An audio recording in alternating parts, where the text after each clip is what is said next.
Hi, everyone. We're just going to take a couple minutes while people are still coming in, and then we'll go ahead and get started.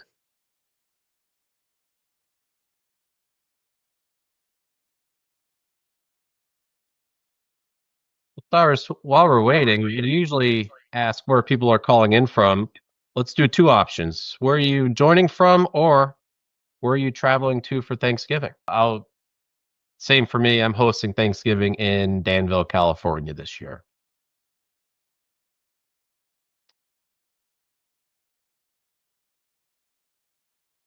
Oh, Maryland. As a former Northern Virginia guy, Miss Maryland.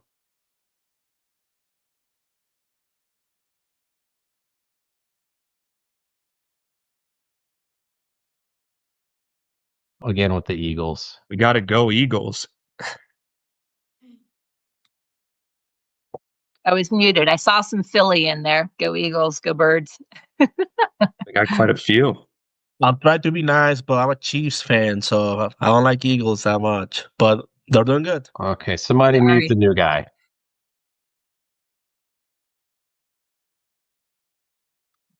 Well, I grew up in New England, and Drake May is quite amazing this year. So it's lining up. Super Bowl's in Santa Clara. Pats are going to go win, and if they go, well, there's a few of us here that are transplants that have already committed to go. I've never been to a Super Bowl, but I feel like if they go, that's the universe telling me I have to go to the Super Bowl.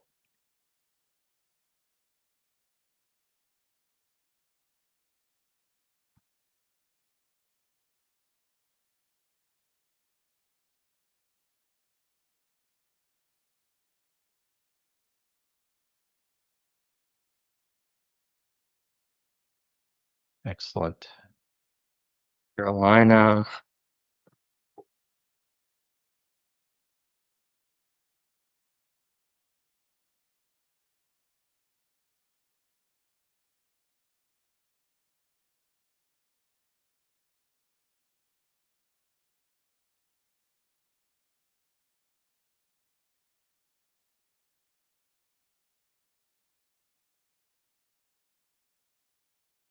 Okay, so I think we could go ahead and get started now. Hi, everyone. Welcome to our annual 1099 filing service webinar. We are so excited to have you here for the 2025 version as we'll be going through key updates, deadlines, and strategies to make your end of year filing process as smooth as possible. So before I hand it over to Eric and our experts, just a couple of housekeeping items. I know that everyone by now knows how to use Zoom, but please do use the Q&A and chat options to engage in the discussion. If you have any questions, we'll have people that'll be answering both within the chat and throughout the session. Please feel free to leave your thoughts there. And then also, really quick, if you are, for whatever reason, facing any audio issues, please do check your computer speakers, the audio section and settings within your Zoom to see if that is causing the issue. And also leave a comment and we will do our best to try to help you out with that. And now for the CPE requirements. If you do want to get the 1 CPE credit, we do require you to stay for at least 50 minutes of the webinar and also engage within the polling questions. You will need to respond to 3 out of the 5 questions that will pop up on your screen. If for whatever reason you don't see the question pop up or you are having trouble submitting your answer, please do email elevatelearn@armanino.com. Leave your name, the date, and also the name of the webinar. And please leave your option within that email and we'll make sure that you'll get credit for responding to that question. So with that, I'll hand it over to Eric, who will be sharing the learning objectives. Thanks, Cyrus. Everybody, to the 6th annual 1099 webinar. You know, they say time flies by, but it feels awfully slow when you only get to attend and host this webinar once a year. So similar to other years, we're going to review building strategy to avoid the usual year-end rush and bandwidth problems. I don't know about you guys, but I don't like fire drills. So we know this is coming. How can we prepare to make it nice and easy? We do have a tight deadline that we're going to prepare to meet of February 2nd. And then lastly, we're going to streamline processes to avoid stress and late fees. Okay, We have an all-star team today, and we have two rookies. So please welcome Cyrus, who kicked us off, and Oscar, who is our 1099 expert of the year. You know, every year we try to stump I root for the audience to stump our experts. We'll see if that happens. We've got Oscar in the background, Tyler. Rahimi's joining us to talk about all things equity related. Rebecca Bunis, longest tenure at the firm here. She's joining us to talk about ERP and the support systems that you'll need if your ERP won't your 1099s for you. And newsflash, most of them don't. And then lastly, Eric Thomas, that's me, partner in charge of our outsourcing practice. Like I said, calling in from Danville, California. I've been with the firm 11 years, and in 6 of those years, I've had the honor and privilege to host these experts on this webinar. So, Cyrus, let's go. Okay, the agenda. Talked about this, tight deadline. We're going to meet it. We're going to avoid the year-end rush. Rebecca's going to walk us through the ERP data extract support. Nikki's going to talk to us about equity. We're going to cover all the updates for 2025. You know, they tweak it a little bit every year, and then we might talk a little bit about what they talked about changing but didn't change this year. And if we have time, we will cover FAQs. However, make the chat active as we go, ask questions. We will provide this webinar. We will provide all that you need. You'll get the CPE credit. All of this will happen after this call. I think that's thoroughly covers the agenda, Cyrus. So let's go to the next one. So my name is Oscar Trejo, and let's talk about the upcoming deadlines that we need to keep in mind. First of all, the 1099s NEC are due to the IRS on January 31st. Because next year, January 31st falls on a weekend, it falls on a Saturday, the IRS gives us to the next business day to complete that. So that would be Monday, February the 2nd, which is it is great because it allows us for 2 extra days to get this done. Okay. Now, all recipient copies are due to the recipients on January 31st as well, but it follows the same guideline as the IRS deadline. Besides the NEC form, every other form, so miscellaneous, interest, 1099Bs, etc., they are due to the IRS on March 31st. Okay? So how can we meet this deadline? You need to start preparing today. Okay? You need to make sure that you have everything in place so that you can meet this deadline. It's never too early to start on this, especially when it comes to the IRS and 1099s, and to meet these type deadlines. Now, when you're working with us, we do have an internal deadline where we can guarantee on-time filing, and that will be January 19th in 2026. So what that does is it allows us to receive your data and complete it and to file it on time and guarantee it on time. So I think I'm going to have our first polling question now. Thanks, Oscar. Okay, here we go. What is the most challenging part of managing your 1099s? Collecting the W-9s, taking payments and thresholds, or tracking payments and thresholds, sorry about that, ensuring compliance with the IRS rules, preparing and filing those forms accurately, managing the deadlines, or other. Unfortunately, you can only choose one here.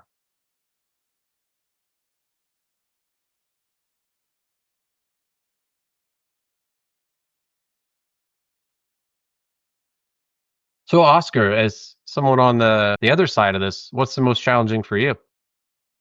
I think the most challenging for me for the 1099s is when I think they have complete data and they send it to us on the 19th or even on the 31st, and the data is not completed. It's not complete. So we have to go back to them and, tell them what they're missing. And it's just, it's a pain, right? Because they cannot meet the deadline. Now, Oscar, I'll let this go because you're a rookie, but you've got to select one of those. It's not a long form answer. 88% through, so we're going to leave 5 more seconds for people to respond. I'm going to pencil you in for managing the deadlines. Oh, we've got a question. What data is often missing? Usually the tax ID, that's the most missed. Tax ID. Yeah, tax ID. That's probably the second most important. That and the amount. Yeah, the end amount. So I would have gone with collecting W-9s too. If you don't do those at the beginning of the process, then you're chasing your tail. So that's number one. Secondly, we have preparing and filing the forms accurately. That can be a challenge. Compliance with IRS, and rounding out the top four, tracking those payments and thresholds. Donna Parton says she doesn't pay a vendor until they provide a W-9. Agree, that is absolutely the best practice. Okay, we got the first of 5 polling questions down. Let's go to the next topic. So why are we here today? So let's talk about the 1099 NEC. So the 1099 NEC was introduced by the IRS back in 2020.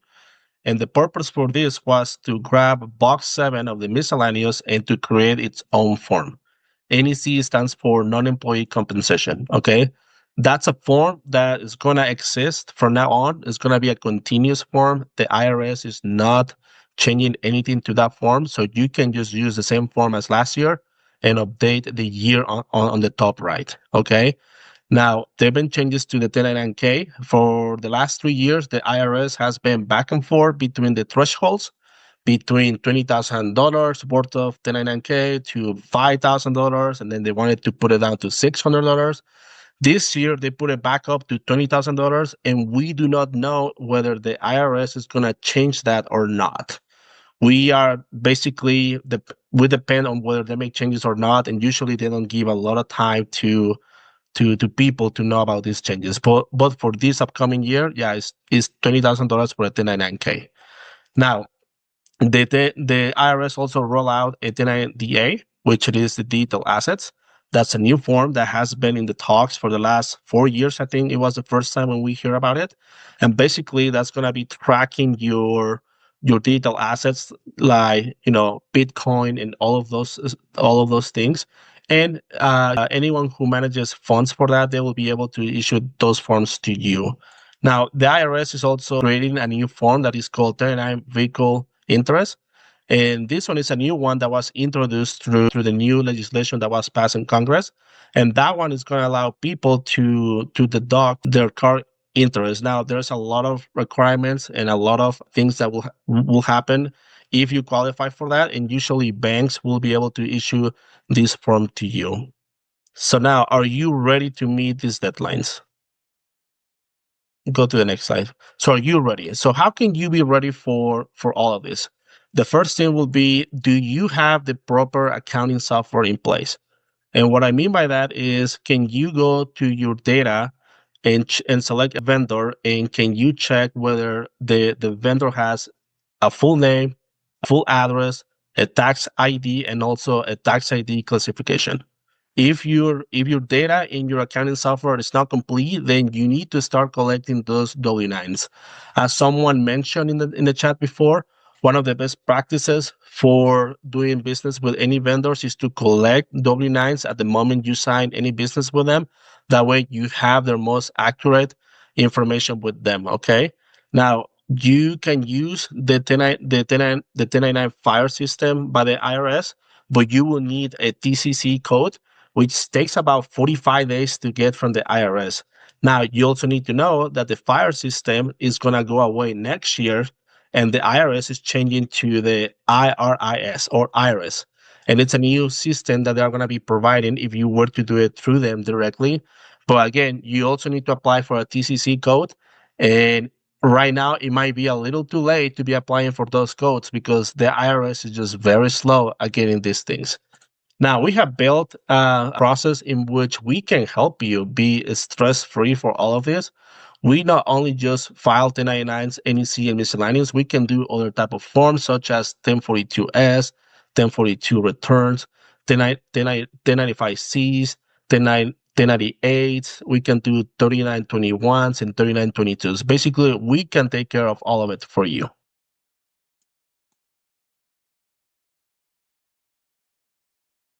Thanks, Oscar. Okay, number 2 polling questions.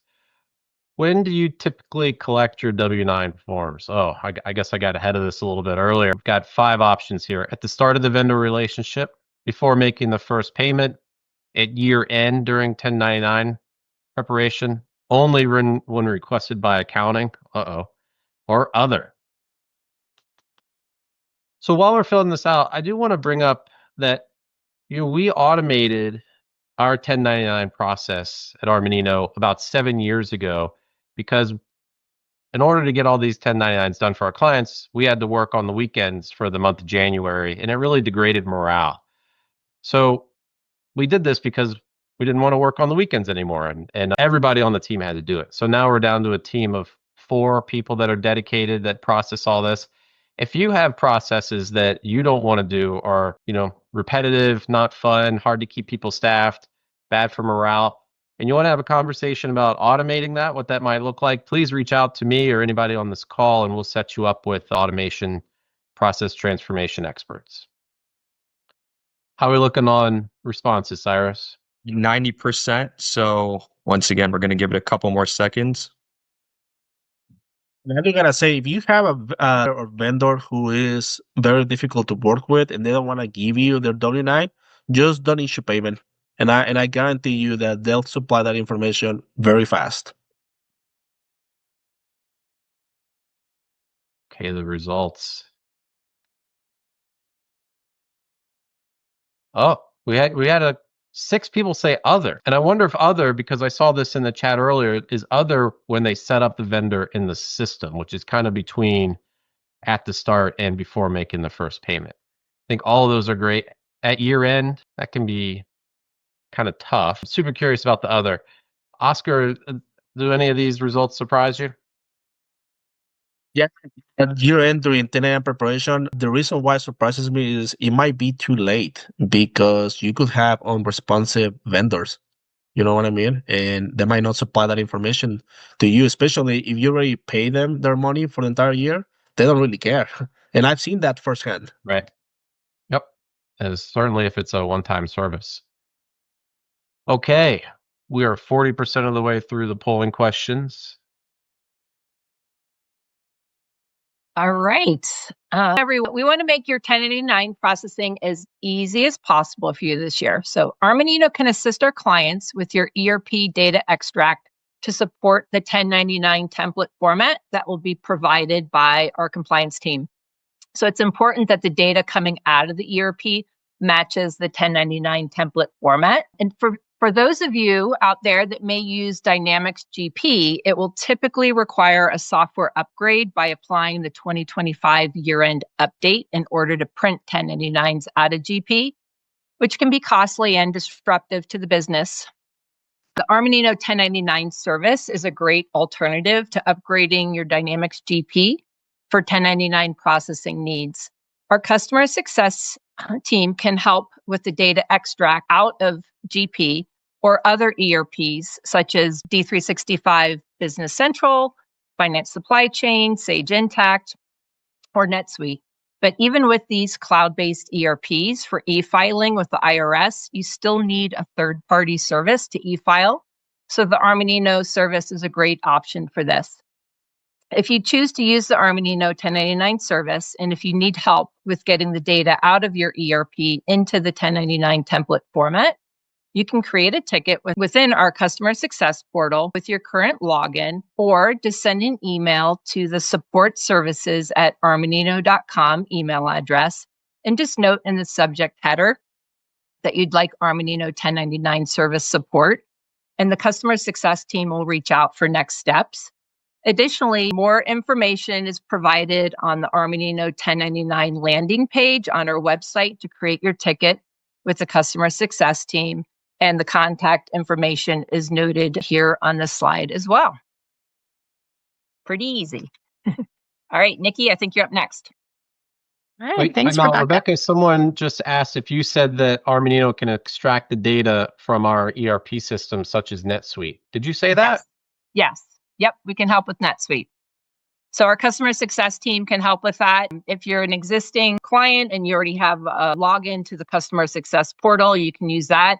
Otherwise, you can just send an email to that support services. And again, we'll be providing the contact information, email address. But yes, we can help with getting the data out of NetSuite into the appropriate format that's required by our 1099 team for that, template format. And once the template is completed, you get a, secure login to the 1099 portal, and our 1099 team takes it from there and, does all the filing. So pretty easy process. Okay, I got some follow-ups. Is this an assist or do you extract the data? And then any experience with Centerbase? Do you support Momentum MIP? So I think broadly, are there any, is it assist or do you do it? And then are there any softwares that you don't work with? Yeah, I mean, it's typically an assist depending on the, the ERP.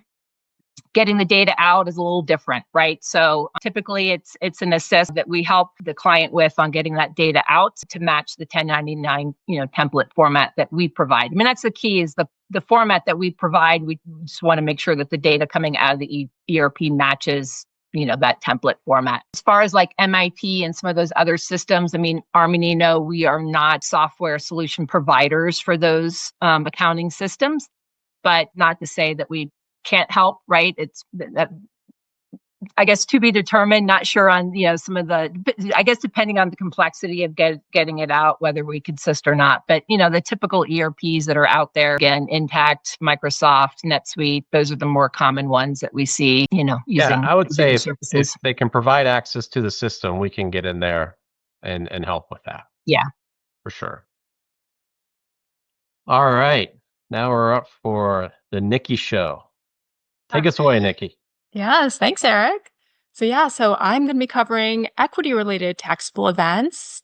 And in this first slide, I speak to the primary ones you'll see. I know a lot of you have, or I should say the majority have these standard type instruments, and then there's some unusual ones out here and there, but we'll focus on the core. Our first item, non-qualified stock option exercise. They're taxed at year end individually, but as they occur, we would be, or the company would be issuing forms and withholding depending on the situation. I'll speak to that next. Restricted stock units, the vesting event is what will be taxed at time of transfer. So depending on if you usually at vesting or at deferrals.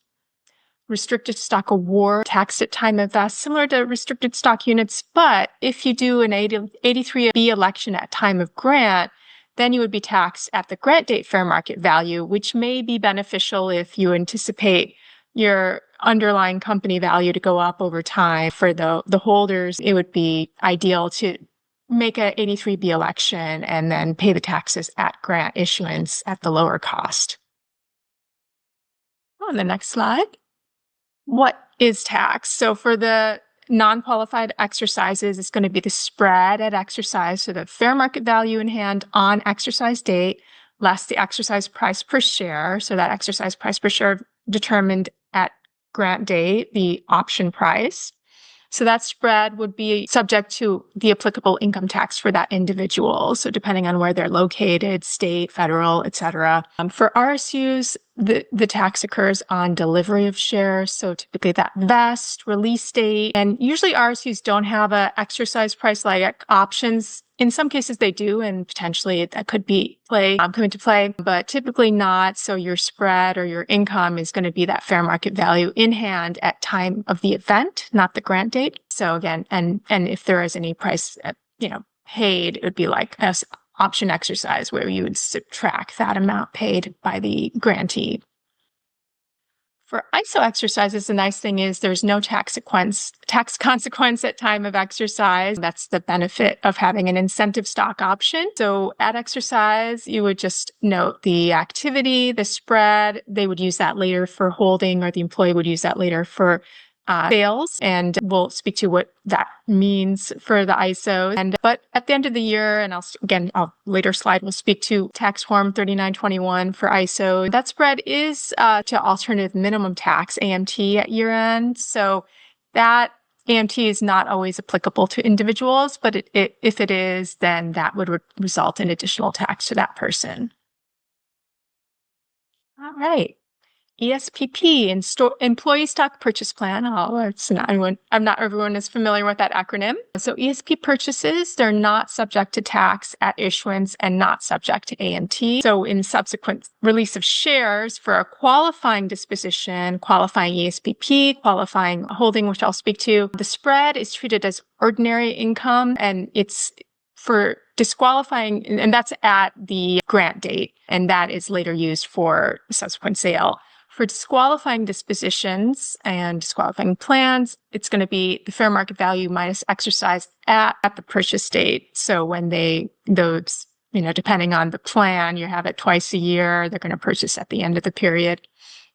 So similar to a non-qualified stock option exercise. For the qualified positions, you have to hold the shares long enough so later, when you sell, you would be subject to the lower rates of tax on beneficial tax. So 2 years from grant date, 1 year from purchase date, capital gains tax. Shares purchased under a non-qualifying ESPP, and most plans are not, and usually you're going to be, whomever is putting them together is going to try to make them a qualifying plan, but on occasions there are non-qualifying plans. So under that situation, they are subject to income tax on spread immediately, so at the purchase. Right. So a little more on incentive stock options. Again, exercise is not subject to taxation or income tax at exercise, but again, they may be to AMT at the end of the year when the individual does put together their taxes for the year. The spread at purchase is later. Potentially you could have a disqualifying ISO exercise, and that is dependent on the situation, modification, exercise more than 3 months after the person is no longer an employee with the company. So that occasionally happens. So if that is the case, then tax is assessed if shares are sold in that situation. And in order to be qualified, similar with ESPP, you have to hold the shares at least 2 years from the grant date and 1 year from the exercise date. Right. And for ISO exercises and ESPP are non-taxed situations in each. You're going to be sending out 3921 statements at the end of the year for the ISOs, 39.2 for the ESPP. And the timing for mailing, forms ideally should be mailed or electronically sent to the individuals for each transaction. So if they have 10 exercises, 10 forms, and that ideally by the end of January, so that you can also file with the IRS on time, and they can also do their individual taxes on time. So IRS, if you're doing paper filing, due by February 28th, which I think is a Saturday this year, and March 31 if you're e-filing. So you get a little more time with e-filing. Nikki, I have a couple questions. Yes. Do 1099s need to be issued to employees who exercise NSOs? Exactly. So it should be W-2 for employees with withholding. If it's a non-employee consultant contractor, it'd be 1099 NEC, I believe. Okay, here's a good one. If a company went public in May and had a 6-month blackout period for employees, is the fair value market... Sorry, there's so many questions that scrolled up. Mm-hmm. Is the fair market value? Oh, we lost. I think it was answered, but I think it's worth repeating in here. Is the fair value market price at the time the blackout is lifted or the day that the company went public? You're talking about an exercise that occurred after blackout? Yeah, it says... Yeah, I guess... No, if they exercise at some point after both of those events, is the fair value market price calculated at the time of the blackout is lifted or the time that the company went public? Or option C, a different number? Yeah, it should be. So the fair market value, I'll just keep it simple, is for option exercise should be the date of exercise. So what, you're determining. Usually that's kind of variable for private company as far as you have to have a consistent, because sometimes it could be, is it the exercise submission? Because usually companies are using a equity system to track exercises. So some use the date of submission for the exercise, some use the date of payment receipt. As long as that is consistent and within a certain time period, usually you want to have some guidance in your plans and to the grantees that payment must be received within a week or 2 weeks. So you're not getting into any kind of variability and getting payment a year later, and it's like, okay, well, but is this a 2025 or 2026? So yeah, that just the date of exercise, what you determine the date of exercise is. Okay. And if we've never filed 3921s in the past, can we just catch up this year, or should it be filed with the year of being exercised? You can catch up. There may be some late filing penalties there, and we can help with determining, depending on your situation and the timing. As long as you can get that information out to the individuals as soon as possible, so they can go back and adjust. With 3921's the nice thing, and 3922's really there's no income tax involved. So ideally, unless they have the AMT situation, so that may be something where they'd have to retroactively adjust, and they can do a change in the current period. Luckily, it's an informational return, so not. Yes, exactly. Yeah, in most cases, people don't have to worry about the AMT, but it does happen. So. Okay. We're caught up. Yeah, great. Mm-hmm. Oh, look at that segue. All right. Polling question number 3. What software tools do you use for 1099 preparation? Got 4 here: Dynamics, Sage Intacct, NetSuite, or other.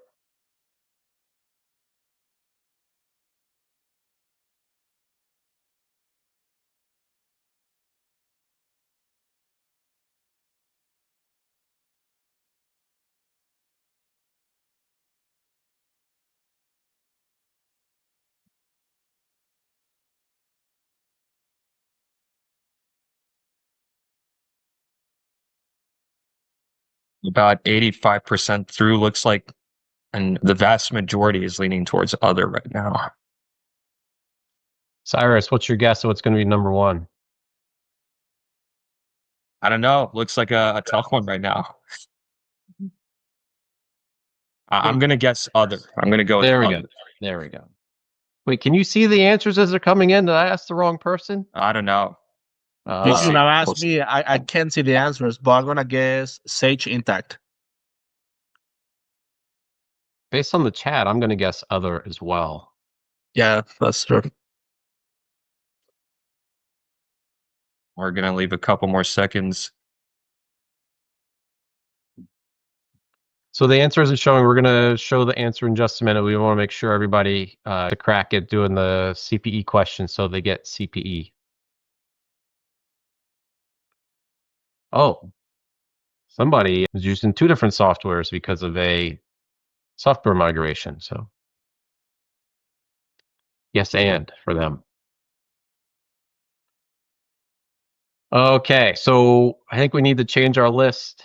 If we do this question next year, I think we'll have to add some more software providers to the options, because we have other at 70%, Intacct at 15%, NetSuite at 11%, and Dynamics at 4%. Okay, that's polling question number 3. What do we have up next? Me again. So how can Go, we help Oscar. you? We have developed, as Eric Thomas said earlier, an automated process. And it's just so beautiful. I'm so proud of what we have accomplished here. And we have 2 options for you if you decide to run with us. We have a basic service and an optional enhanced service. And let me tell you the differences between both of them. On the basic service, I would recommend it to people who have an idea of what 1099s are, what payments they made throughout the year. They have all of their data in place, and they basically are just ready to go. We use templates in Excel that allow us for the automation through RPA and allow us for data validation. So if you are that type of person that has everything in place, everything is organized, and your data is up to date, then we recommend you the basic service. Now, if you are a person who might struggle getting the correct data and the information out, then we recommend you the enhanced service. Under this service, basically, we can analyze your raw data out of your accounting software. Now, we don't go into your accounting software, but you will provide us that data to us, even if it is raw, and we can organize it and prepare it for you and basically sort out the different payments. Now, under both services, you will have input as to what the payments were for, right? If you just give us your raw data and you say that you pay Eric Thomas $600, we don't know what the payment was for, right? So there's input from you still under both services. Each service has its different prices. Another cool thing that we can do for you is we just do all of the e-file for you to the IRS and also to the states if applicable. We can also mail the forms if you choose to do so, but we also have the capacity to email all of these forms, all of these copies to the recipients if you have an email provided to us. So that's the beauty about RPA. We can handle high volume of forms and we can do it really fast for you. And another thing that I recommend you is if you have questions, if you don't know what works for you, if you don't know exactly which direction to go, talk to us. I will be happy to join in a call for you and be able to help you through the entire process. And I think we have the next polling question. Thanks, Oscar.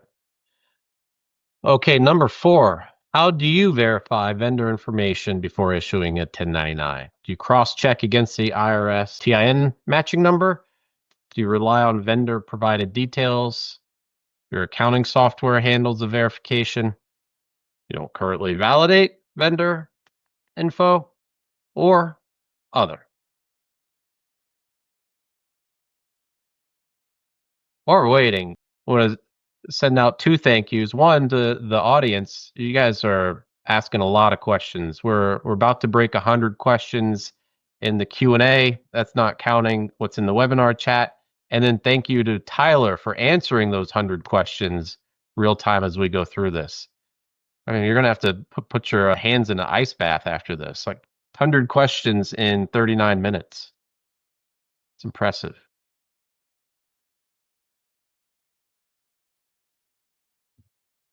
Yes, it is. And we're about 90% response rate. So we're going to give it a couple more seconds.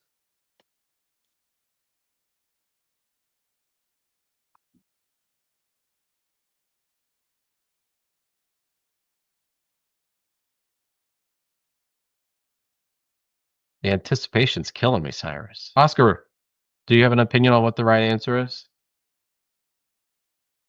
I think everyone is gonna, the vast majority might choose we cross-check against IRS TIN matching, which we provide that to you as well.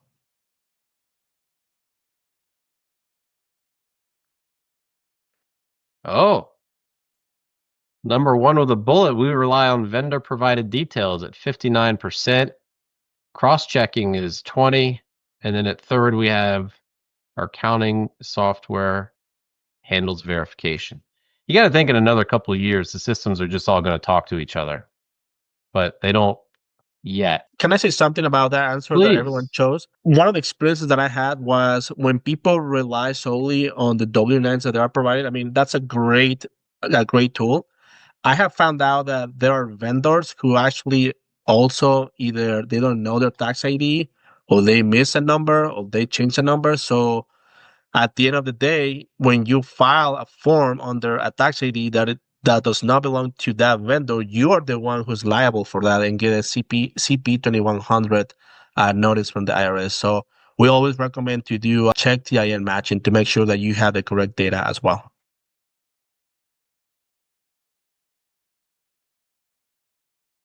So someone asked, how do you confirm through the IRS TIN match?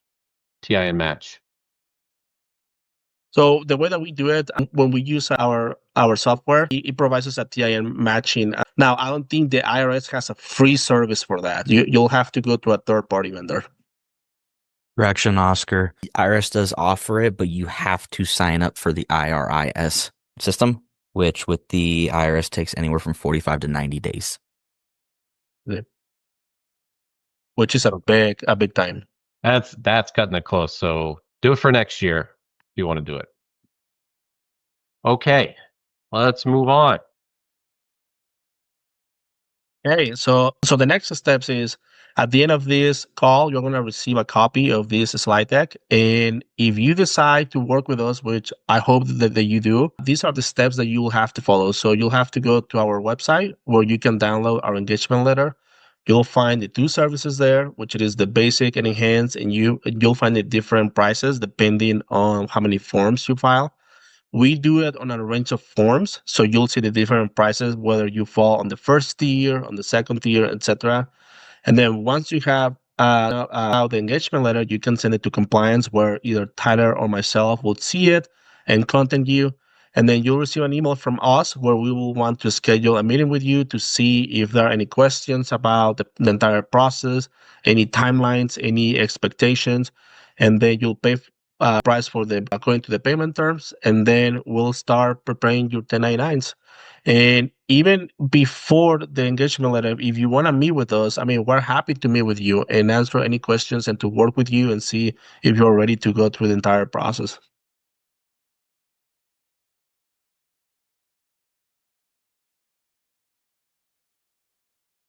Excellent. Tyler, can we provide the IRIS website? We saw a bunch of questions about that URL. Let me see if I can go find it real quick for y'all.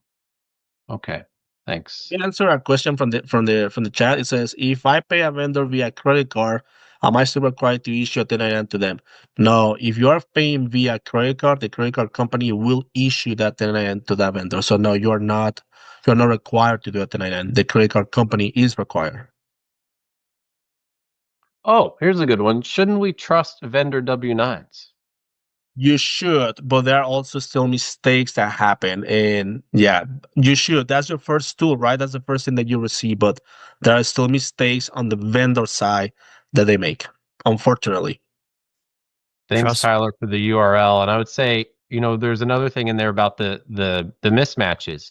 If everything isn't typed in exactly correct, like with what the IRS has versus what's on the W-9, then you'll get the mismatches, right? And that's the reason to cross-check.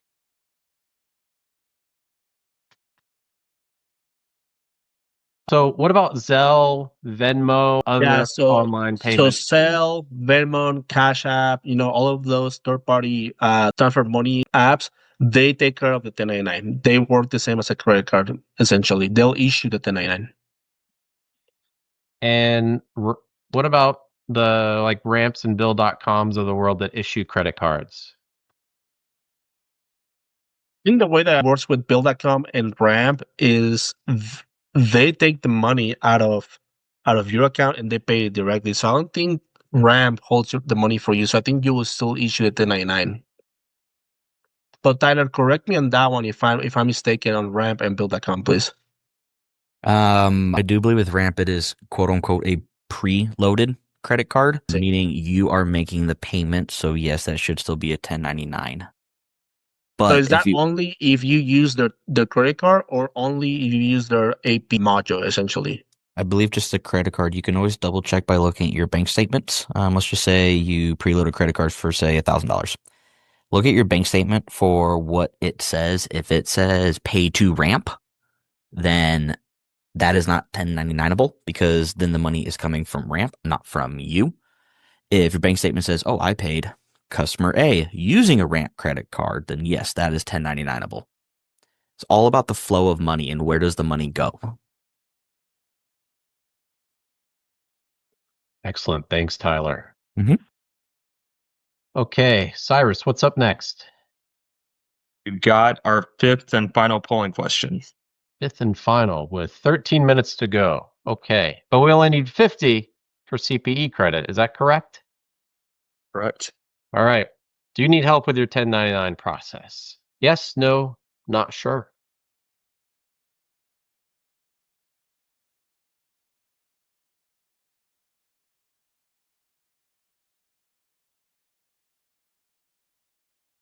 You did hear that correctly. Zelle will issue a 1099. Zelle, sorry, Eric, let me jump in. Did I mess that up? Did I mishear? Yeah, Zelle, no. Zelle is a median for transferring money from one bank account to another. If you look at your bank statement, it will say you paid XYZ through Zelle. They are not a TPSO or third-party settlement organization. They will not send a 1099 on your behalf. That is cash equivalent. You should consider that with your 1099 amounts. Thanks. I saw one in the chat, which I like a lot, is our rule of thumb has always been, when in doubt, just issue the 1099. I was at a publicly traded company. We got piles of 1099s every year. We didn't need them. Okay, how are we doing, Cyrus? 20%. So we're going to close it in a couple of seconds. Again, you need to respond to 3 out of the 5 polling questions to get the CPE credit. So okay.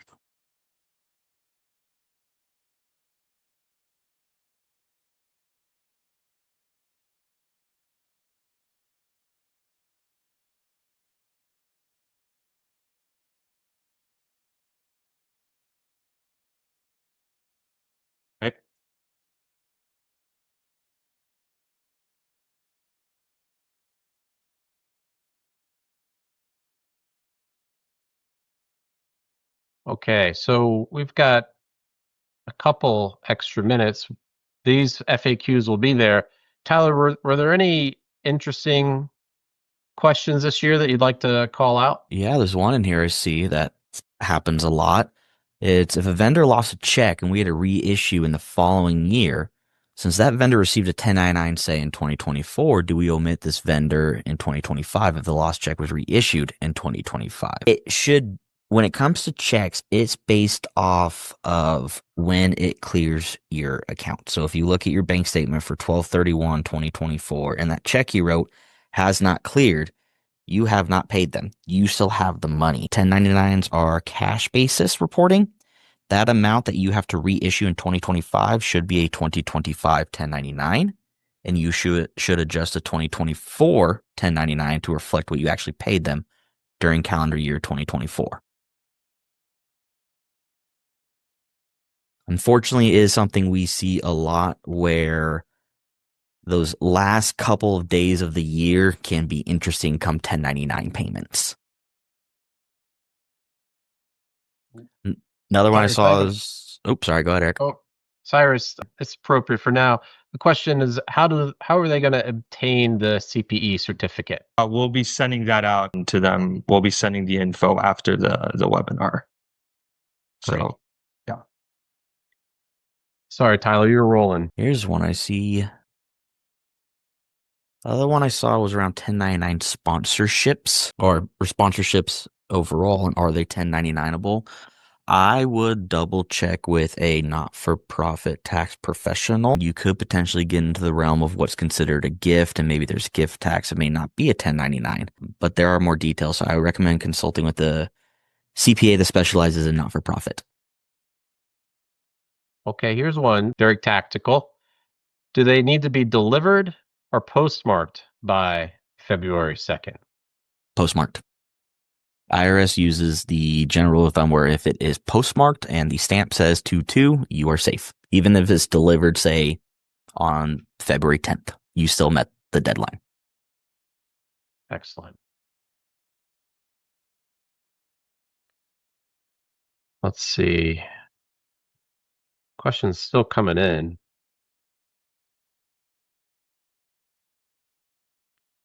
Donations are one of the same things. That's not considered income, but double check with your CPA or a CPA that specializes in not-for-profit.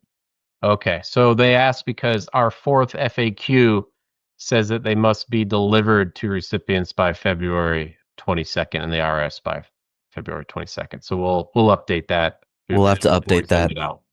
Yeah, delivered, quote unquote, means postmarked. We're using the IRS definition of what delivered is there. So a little bit of a miscommunication there on our part. Apologies. Yeah, and then Oscar, someone asked what the penalty is if they are late. Can you just do a quick recap on the penalties? Because they can be substantial. Yeah, so basically the penalties if you file late, it can be up to 660 per return. Okay, and the IRS can make all the way to $68,000 if you don't file your 1099s or your 100 1099s. So it gets pretty substantial because they'll do it on each 1099. So It can add up.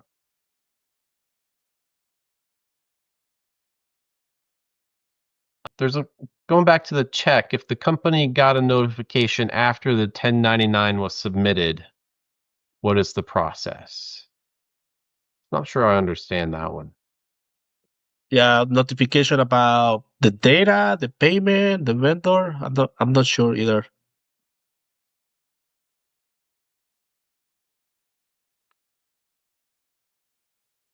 Five hundred one c3 does not get a 1099 FY. That is a tax exempt organization. But it must be indicated on the W-9 as 501c3. Oh, this is an interesting one. This happens, right? We've received a 1099 returned by the post office with unable to deliver 6 months later. Yeah, some things times are just circled. What happens there when you sent it but it's not received? Keep it as one. I would try to send it again. If it gets sent as not delivered, keep it as proof that you fulfilled your obligation. The way the IRS works, obviously, they don't know which 1099s you're getting, whether a recipient does or does not get them. If a recipient reaches out to the IRS and says, hey, I never received my 1099, what's going on? You now have proof to show the IRS, like, I attempted to fulfill my reporting obligation. I sent it 2, 3 times, however many you guys want to do, whatever your business process is. I should not be penalized for this. Despite what some of us think, the IRS can be understanding, but you have to come with your receipts and with your proof. Yeah, they're pretty good about abatement if you've got a good the right story to tell with the receipts. Can we cover NEC one more time? Which vendors would get an NEC? Because I saw that question come up a lot in the chat as we went through the hour. Oscar? So basically, NEC stands for non-employee compensation. So when you have consultants that don't work for you, so anyone who's not an employee, anyone who does not fall under that category of W-2 employee and do services for you, like an accountant, like an independent contractor, someone who, like, let's say someone who comes and does maintenance on your business, anyone who fits that category that is non-employee. And it also depends on the type of services, and it also depends on whether they are an LLC versus a C Corp or S Corporation as well. Like lawyers, they will get a 1099 NEC unless they are a corporation.